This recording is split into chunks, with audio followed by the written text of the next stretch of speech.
John Lynch and Kyle Shanahan in back-to-back days on CanBR. Well, yeah, that's what we got. So you know what that means.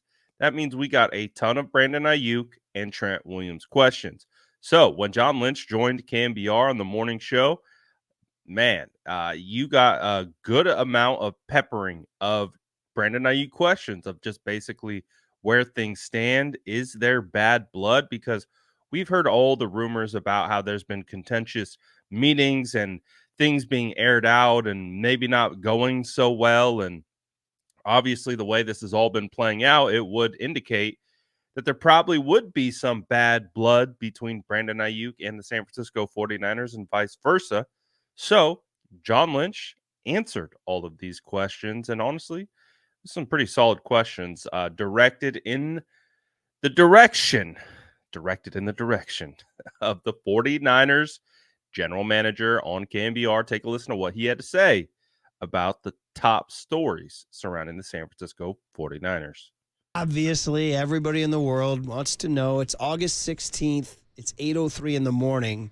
So where are we right now with Brandon Aiyuk? How would you talk to 49ers fans and characterize the status of the chances of Brandon Aiyuk returning to 49ers practice? You know, I'm not going to characterize any chances or anything. I can tell you this, that it's been a long, arduous, hard process, hard journey. We started this early and, for whatever reason, haven't been able to get it across the finish line. That's been frustrating. But the communication still has been really good, both with Brandon and his agent, and we're trying to figure out solutions. I'm always hopeful. I'm an optimistic person at nature, and so I'm always hopeful that we'll get there and get there soon. I can tell you we feel the urgency to have him. The season's approaching, and we have ample time. And the good news is Brandon is a really, really hard worker. He's taken great care of himself this off season. He's in fantastic shape. But there's things you have to do on a football field and, getting yourself in there with our team. So we're working hard, and hopefully there's a resolution soon.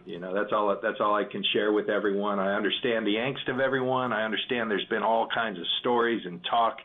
That's what people do these days. And, don't like that part of it. But we love BA as a player. He's I think you see it every time he goes out there representing the Niners. He's a guy we traded up for in the first round back in the 20 draft. I remember doing it from my guest house during the COVID times. We're fortunate to have added him to our squad, and we'd really like to keep him around. So we'll see where it goes.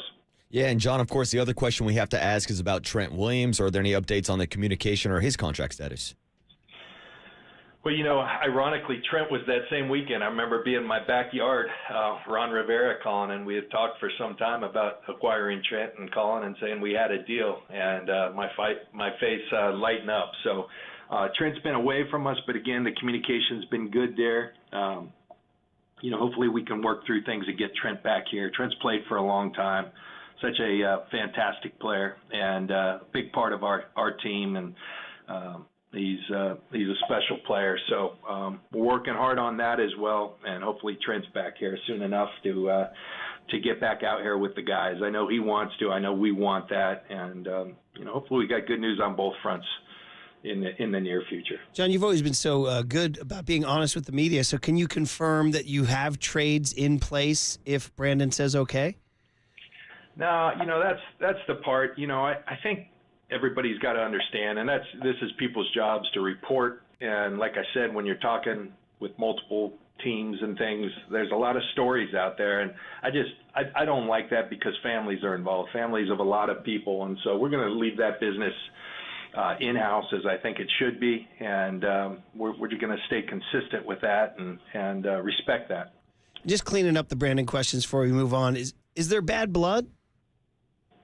No, there's not bad blood. I mean, negotiations can get heated. I think it's his first time going through that, but no bad blood. I mean, if people that are here see Brandon out here, there's love, a lot of love and respect for the relationship we've had and continue to have, and hopefully we'll have into the future. And then finally, just I guess if there's a way to summarize, why is it taking so long? What's the reason? I wish I knew. I wish I knew.